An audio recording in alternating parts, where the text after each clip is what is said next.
Sir జనరల్గా ఈ desserts enjoy చేయాలి అంటే దుబాయ్కి వెళ్ళాలి అని అనుకుంటా ఉంటారు, కానీ మన ఇండియాలోని అద్భుతమైన డిజర్ట్ ఉందని తెలిసింది. అంటే థార్ డిజర్ట్ అని విన్నాను. ఏంటి సార్ అది? ఇది మనకి రాజస్థాన్లో ఉంటుందండి. సో రాజస్థాన్లో ఏంటంటే థార్ డిజర్ట్ అనేది చాలా ఫేమస్. ఎందుకు అంటే మనం థార్ డిజర్ట్ కోసం వెళ్తున్నప్పుడు కనెక్టింగ్గా చాలా సిటీస్ మనం కవర్ చేయొచ్చు. ఓకే, మనం జైపూర్లో అరైవ్ అయ్యి జైపూర్, జైసల్మర్, జోధ్పూర్, ఉదయ్పూర్, మౌంట్ అబు ఇట్లా చాలా డెస్టినేషన్స్ మనం కవర్ చేసుకుంటే థార్ డిజర్ట్లో కూడా స్టే చేయవచ్చు. ఈ థార్ డిజర్ట్ ఫేమస్ దేని కొరకు అంటే యూజువల్గా సమ్మర్స్లో ఇది ఎక్స్ట్రీమ్ హాట్ ఉంటుందండి. బట్ డ్యూరింగ్ దిస్ టైం అంటే సెప్టెంబర్, అక్టోబర్, నవంబర్లో చాలా ప్లెజెంట్గా ఉంటుంది.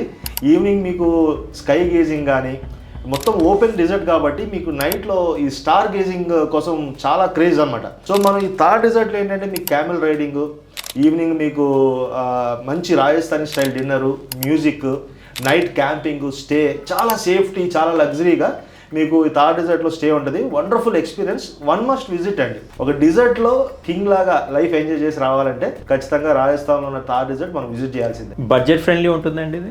ఇట్ డిపెండ్స్ అండి, ఎందుకంటే మనకి దాంట్లో మల్టిపుల్ ఆప్షన్స్ ఉన్నాయి. బడ్జెట్ నుంచి ప్రీమియం లగ్జరీ వరకు టెంట్స్ ఉన్నాయి. దాంట్లో విఐపి టెంటింగ్ ఉంది, నార్మల్ టెంటింగ్ ఉంది, ఇంటర్నేషనల్ టెంటింగ్స్ ఉన్నాయి, కపుల్ టెంటింగ్స్ ఉన్నాయి, డిఫరెంట్ టెంటింగ్స్ ఉన్నాయి. స్టార్టింగ్ ఫ్రమ్ బేస్ 3 స్టార్ నుంచి మనకి లగ్జరీ టెంటింగ్ వరకు ఉన్నాయి. థార్ డిజర్ట్ అనేది ఈ సీజన్లో it is fully sold out అండి.